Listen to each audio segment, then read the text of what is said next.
Hello, Patrick. My name is Genevieve. I'm going to be your nurse today. We're going to do a head-to-toe assessment. You'll note that I've closed the door to ensure that we have privacy. I have some of my supplies set up here, and I don't have a Purell bottle here at home, but this would be the point where I would be Purelling, washing my hands before the moment before that I'm touching my patient. So Patrick, we're going to start with our neurological assessment today, and we're going to start testing our cranial nerve. So I'm going to ask you to stand up and face me. First, we're going to test cranial nerve number 2, which is our optic nerve. Now I'm going to ask you to cover the same eye as me and let me know how many fingers I'm holding up. 2. Perfect. Now the other eye, same question. How many fingers? 3. Good. So you can have a seat back down for me so we can see that the client has good peripheral vision. Now at this point, if I had a Snellen chart at home, which I don't, I would be asking the client to read off of the Snellen chart for me. I would be asking him to occlude one eye, reading the lowest line that he can read. Again, same thing with the other eye, the lowest line he could read, and with both eyes, the lowest line he could read. And this just helps us determine whether the client would have 20/20 vision, 20/30 vision, and so forth. I know that my husband has 20/20 vision. If I had a Snellen chart here at home with me, that would be the next step for the optic nerve assessment. We're going to assume that my client's optic nerve is intact. Now we're going to move on to cranial nerves number 3, 4, and 6. And the reason we test these together is because they're all controlling of your eye movements. Okay, so first test, we're going to test your pupillary reaction to light.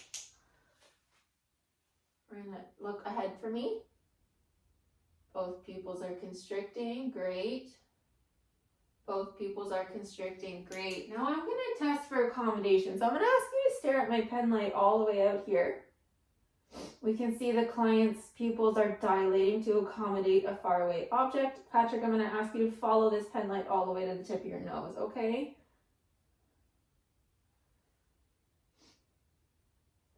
You can see that the client's eyes followed the pen light all the way to the tip of his nose, and his pupils constricted the closer the pen light got to the tip of his nose. Now, we're just going to test your eye movements, making sure that there's no involuntary eye movements. We're going to do this by starting in the middle, following my pen light, okay? And what we're doing is we're just testing his 6 cardinal fields of gaze, making sure that there's no involuntary eye movement happening while we're testing this. So far, so good. We're going to do up and down for good measure. Good. That's good. So at this point, we can see that my client's cranial nerves number 3, 4, and 6 are intact. We could also see that the client's pupils were equally round, reactive to light and accommodation. That's where our beautiful acronym PERLA comes into play. Now we're going to move on. I'm going to put this down to cranial nerve number 5, which is the trigeminal nerve, which controls facial sensation and movement. So I'm going to ask you to clench your teeth for me.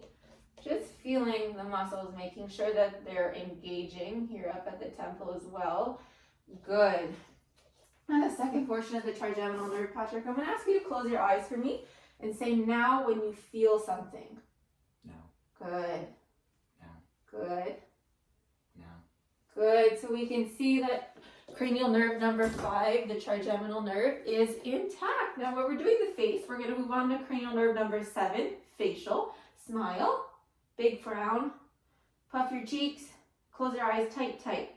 Good. No issues there. We can see that cranial nerve number 7 is intact. We're going to move on to number 8, which is our vestibulocochlear nerve, which controls hearing and balance. So I'm going to ask you to stand up, walk straight towards the camera, turn around and walk back and have a seat, okay? Just looking at your gait while you're doing this.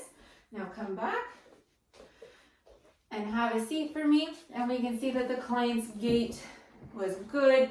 There's no balance issues, no swaying to one side or the other. Now for the hearing portion, I'm going to occlude one ear. I'm going to whisper some numbers, ask you to repeat. 1, 2, 3. Good. Now the other side. 7, 8, 9. Good. So our client has equal hearing in both ears. He was able to repeat the numbers on both sides bilaterally.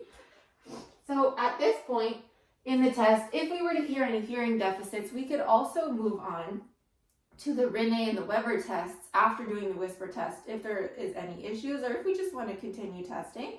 I don't have a tuning fork at home. We're going to imagine my pen light is a tuning fork.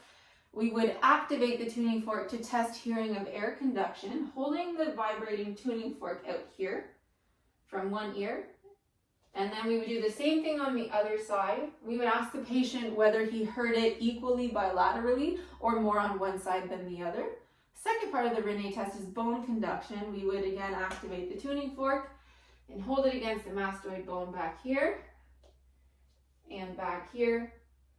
Again, same question, whether he heard it equally bilaterally or more on one side than the other. That's helping us determine if there's any hearing deficits. Now, the Weber test is similar. We would activate the tuning fork, hold it forehead midline, and again ask the patient whether they heard it equally in both ears or if they heard it more in the other. We're hoping that for all of those tests, Rene and Weber, the client is able to hear equally in both ears. And also for the Rene test, it's important to note that we want the client to hear the air conduction more than the bone conduction. All right, so we can tell that our client's cranial nerve number 8 is intact. We're going to move on to cranial nerves number 9 and 10, which is the glossopharyngeal and the vagus nerve. And the first thing I'm going to ask you to do is open up for me. This is my beautiful tongue depressor. Say, ah, and elicit the gag reflex. Good. So we saw that my client has a good gag reflex, and when he said, oh, we saw the uvula going up. Perfect. We're going to put that down. I'm going to ask you to take a small sip of water for me to test your swallowing ability. Good. No issues there. And the last portion of these two cranial nerves, 9 and 10, is his ability to speak without any hoarseness. And we've been testing that already throughout.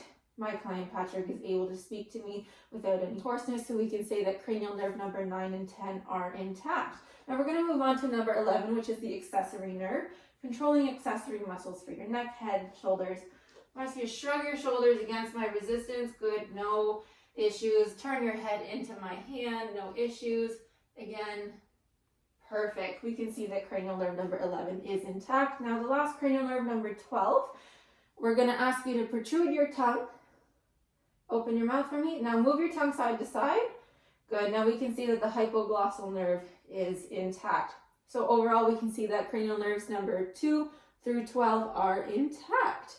We're going to move on to some other neurological testing, okay? I'm going to ask you to close your eyes for me and tell me whether you feel smooth and sharp, and this is our sensory function testing, okay? Smooth, sharp, smooth, sharp, smooth, sharp, smooth, sharp, smooth, sharp. Good. So there's no issues noted there with our client. Now we're going to do some reflex testing. I don't have a reflex hammer here at home.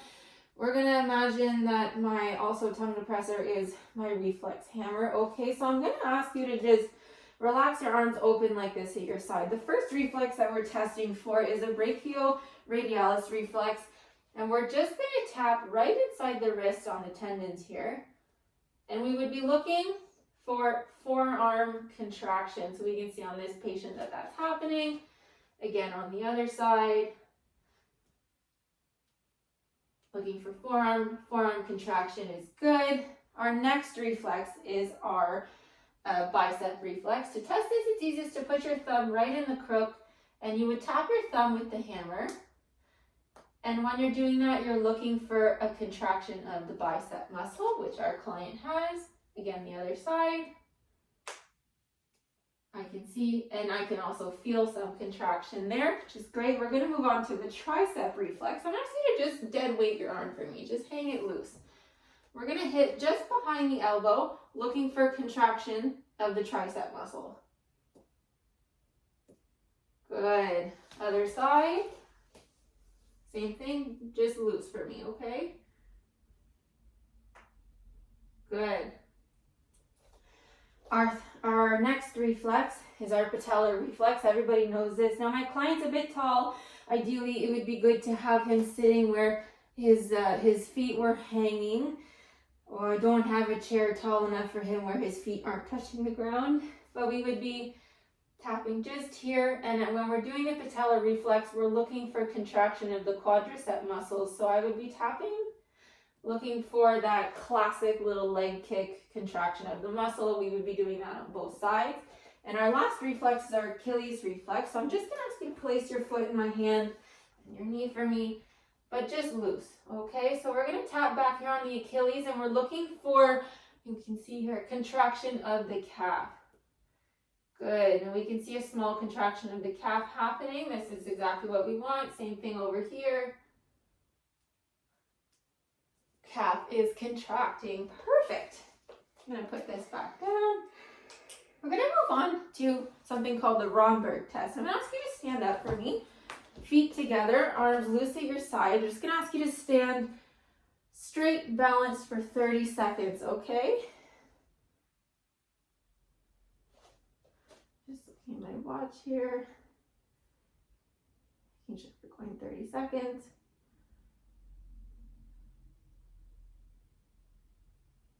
Almost there.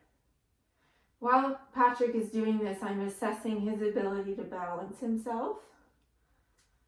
We're almost there. Perfect. Okay, so same thing, 30 seconds, but with your eyes closed now. Focus on your balance for me, okay? Again, same thing while Patrick is doing this. We're looking for his balance ability, just making sure that there's nothing off happening. So far, so good.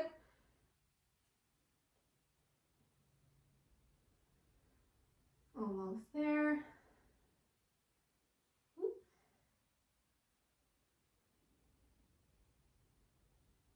Good. Okay, Patrick, you can have a seat for me.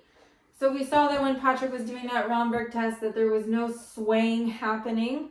That's good. We're going to move on to something called rapid alternating movement. So I'm going to ask you to put your palms down on your knees here, and as fast as you can, palms up, palms down. Perfect. Now we're going to do thumb to fingers back and forth as fast as you can. Perfect. Now lift your foot up for me, and I'm going to ask you to toe tap my hand as fast as you can.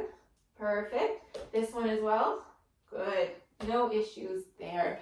Now the last portion of this, Patrick, of your neurological assessment is we're going to do something called a finger to nose test, okay? So just follow my instructions and do as I say, okay? So touch my finger here.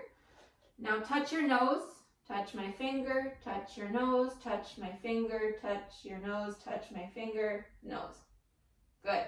Now we're going to do it from the other side, okay? So touch my finger, nose, touch my finger, touch your nose, touch my finger, touch your nose. Good. Now, last portion. Touch my finger out here, close your eyes, touch your nose. Perfect. You can open for me. Again, with this side, touch my finger, close your eyes, touch your nose. Good. Perfect. So that concludes our neurological portion of the exam. We can tell that Patrick's neurological exam is normal. Now we're going to move on to the respiratory portion of the exam. Patrick, I'm going to ask you to have a seat for me in this chair right here. It'll be easier. The first portion of our respiratory exam would be to inspect and describe our patient's respiratory effort. We've been doing this already throughout the exam. We can tell that Patrick has a good breathing pattern. His chest is rising and falling equally on both sides. There's no shortness of breath noted, no increased work of breathing, no coughing. Overall, Patrick's respiratory effort can be deemed as normal. Second portion is going to be listening to your lungs, okay? Auscultation of anterior, the front, and posterior, the back of your lungs, okay? So first thing we're going to do is anterior auscultation. We're going to be listening to your right lung, the left lung, and we're going to be going down in a step ladder motion, and that's just to help compare bilaterally your lungs from the same line, okay? In the anterior portion, we're going to be listening from the first intercostal space to the seventh intercostal space. Our right lung has 3 lobes, and our left lung only has 2 lobes. All right, Patrick, so every time I move the diaphragm of my stethoscope, I'm going to ask you to take just a breath in and out for me, okay? So we're going to start at the first intercostal space, mid-clavicular on the right side. Good. First within the upper lungs of the both sides. Second intercostal space. Same, upper. Third intercostal space. Same. We're still in the upper lungs on both sides. Fourth intercostal space. Same.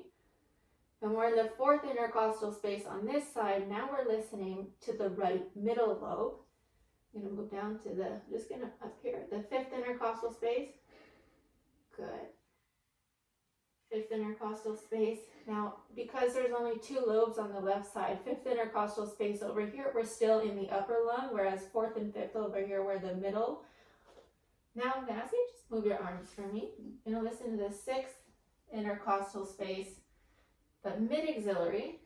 Now we're listening to the lower lobe. Same thing on this side. And seventh, lower. Seventh, lower. Good. So we can see that our client has normal breathing sounds. There's no notes of any wheezing, any stridor, any crackles, no abnormal breath sounds, all normal breath sounds. So I'm asking you to just stand up for me. We're just going to turn the chair and I'm going to ask you to sit with your back facing the camera so the camera can see the posterior auscultation of the lungs. Now for posterior, we can't really hear the middle lung that well, so we're going to be listening to the uppers and the lower lobes of the lungs on both the right and the left side. And we're going to be doing this from about C7 to T10. And it's important to note that from C7 to about, T3, we're going to be listening to the upper lobes of the lungs, and then from T4 down to T10, we're going to be listening to the lower lobes of the lung. We're going to stay within the mid-scapulary line, mostly for this assessment. So we're going to start step ladder motion right here. Good. Upper. Still in the upper lobes.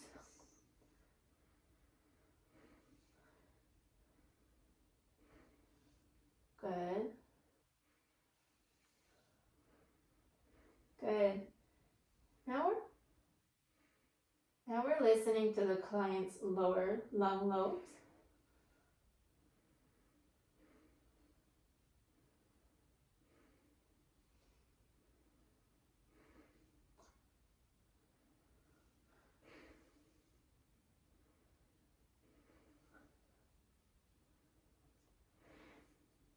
Good. So again, we can note that our client has normal breathing sounds.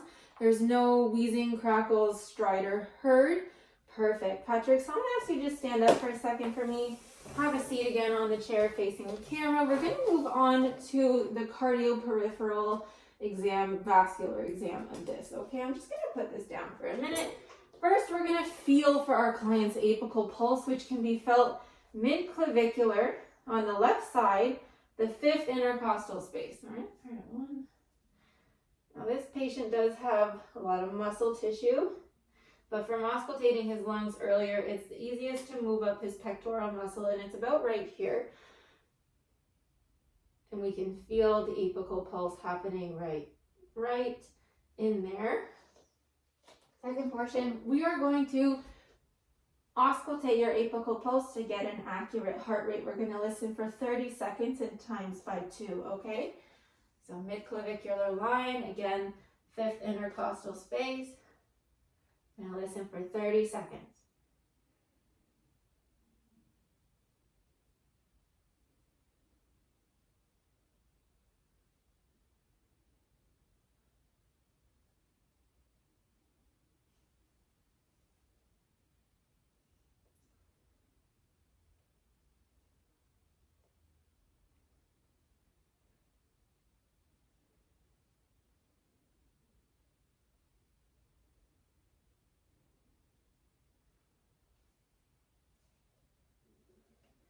Good. So I heard 33 beats of your heart, which we times that by 2. We can say that you have 66 beats per minute as a heart rate, which is within the normal range for an adult, which is 60 to 100. So that is normal. Now we're going to move on to the auscultation of the heart sounds, and we're going to use our bell and our diaphragm to listen. We're listening for any murmurs or any turbulent blood flow. We're going to start second intercostal space right next to the sternum, listening for the apical. I'm sorry, I'm going to correct myself. We're listening to the aortic area here. We're going to move over to second intercostal space left of the sternum. We're listening to the pulmonic area. I go down to the third intercostal space. Now we're listening to the Erb's point, which is about the middle point of the heart. Fourth intercostal space next to the sternum, we're listening to our tricuspid area. And fifth intercostal space, but mid-clavicularly instead of right next to the sternum, mid-clavicularly, now we're listening to our mitral area. Good. Now we're going to repeat with the bell. Aortic, pulmonic, Erb's point, tricuspid, mitral. Good. So I'm not hearing any murmurs or any turbulent blood flow. So that is normal findings. We're hearing normal S1 and S2 sounds throughout. You're hearing more of an S2 sound for the aortic and the pulmonic. And then when we get to the tricuspid and the mitral, we're hearing more of an S1 sound. So now I'm going to ask you to touch your fingers for me. Nope, like this. Okay, we're going to test your capillary refill. And then same thing on your toes. Good. That's taking less than 2 seconds to come back to normal color, which is a normal finding. It means our client has good peripheral perfusion. I'm going to ask you to stick your hands out for me. Just relax. We're going to test and grade your pulses, okay? This is his radial pulse on both sides. Good. Now, I'm going to ask you to just lift your foot up so the camera can see. We're testing, relax your foot, the dorsalis pedis pulse right here on the top, on both sides. And then our posterior tibial pulse, which, sorry camera, just in here. Good. I would grade all of those pulses that I felt. I would grade them a 2+, which means I can find them easily. They're there, they're not easily obliterated, so they would be graded a 2+. Now the last portion of the cardioperipheral exam is inspecting and palpating for edema. Now I'm just going to tilt the camera down so we can see the client's feet. Our client does not seem to have any edema on a first glance. I'm going to palpate. Edema is graded on a 0 to 4 scale, and the scale is a pitting scale of how long it takes for a rebound should there be edema. But if I palpate the leg here and his feet, I'm getting an absolute 0. There's no pitting edema happening at the moment. So now that concludes our cardioperipheral exam. All of our findings seem to be normal. Okay, Patrick, I'm going to ask you to lay down on the couch for me. I'm going to move this chair out of the way. And I'm going to ask you to lift your shirt up because we're going to move on to the abdominal portion of the exam. First thing that we're going to do is we're going to inspect the client's abdomen. We can see that the client's skin on the abdomen is consistent with his ethnicity. There's no discoloration happening. Contour. Our client's stomach is flat. It's not extended, nor is it concave. We're also not noticing any bulging on one side or the other, and his umbilicus is midline. So now we're going to listen to your bowel sounds. Your bowel sounds can be listened to in 4 quadrants. And the reason we're going to go in the motion we go is because that is the motion of peristalsis within your intestines. Basically, food moving through your intestines, through your digestive tract. Okay. We're going to be using the diaphragm, starting in the right lower quadrant, the right upper quadrant, the left upper quadrant, and the left lower quadrant. Good. So we're hearing active bowel sounds throughout all 4 quadrants, which is what we want to hear. Not hearing any hypo nor any hyperactive bowel sounds, which is great. You can put your shirt back down for me. We're just going to move this over here. The next portion of our exam is our skin or integumentary exam. And we did a portion of that while looking at his abdomen. But overall, we can tell that our client's skin is consistent in color for his ethnicity. We can tell that there's no discoloration happening. There's no pallor. There's no jaundice. There's no erythema. And there's no cyanosis noted. Overall, his skin color is consistent with his ethnicity from head to toe. The next portion, Patrick, I'm just going to touch along your body, feeling your skin for any hot or cold spots, testing your skin's temperature, okay? Testing his neck, good, arms, and his legs. And I'm not noticing any hot spots or any cold spots. We can say that the skin temperature is consistent from head to toe. And when I was touching, I'm also feeling for the dryness of the skin. His skin is dry, although it's not excessively dry. He's also not perspirating very much, which is a normal finding. And the last portion of the skin exam is when we're doing that, we're noticing our client's skin integrity.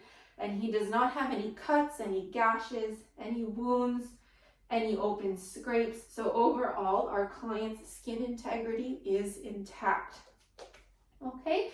I'm going to ask you to just sit up for me because that concludes our skin testing portion of the exam. We're going to move on to our last portion of the exam, which is our musculoskeletal testing.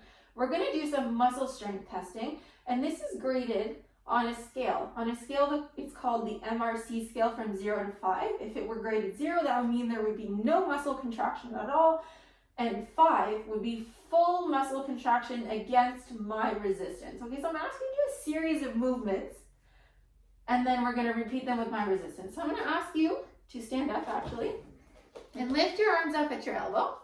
Good. Now drop them. Do it again with my resistance. No issues. Lift your arms up at your side. Perfect. Now again with my resistance. Good. Have a seat for me. I'm going to ask you to lift your legs up at your knees. Perfect. Now again with my resistance. Good. So the client has absolutely no issues with his muscle strength. We would grade all of those a 5, full ability to contract the muscle against my resistance. Now I'm going to ask you to stand up for me. Just stand back so the camera can see your head. We're going to test some range of motion, some spinal range of motion. I can't move the camera back that far. Okay. Sorry, you just got to bend a bit so we can see his head. So repeat some movements with me. We're going to test your spinal range of motion, and if you feel any pain or any discomfort at any time, you let me know, okay? So we're going to look up and down. Good. Now look side to side. Perfect. Now angle your head side to side. Good. Now do a circle movement for me. Awesome. Okay, now I'm going to ask you to imagine someone was holding your hips. And I'm going to ask you to side bend as far as you can. Do the other side. Good. Now, again, someone's holding your hips. Bend forward as far as you can. Perfect. Now turn to the side just a little bit so the camera can see. Now I'm going to ask you to extend as far back as you possibly can. Perfect. Now face the camera again. Again, imagine someone was holding your hips and just stand there but rotate your spine. One side and the other. Good. So you can have a seat for me, Patrick. Was there any pain or discomfort? No. Perfect. So we can tell that our client's spinal range of motion, he has full range of motion. And this concludes our head to toe assessment. Overall, all of our findings were normal for this head to toe assessment. At this point, I would gather my supplies, tell the patient that he can relax, wash my hands, leaving the room, closing the door to provide privacy, and I would ensure to chart all of my findings in the patient's chart.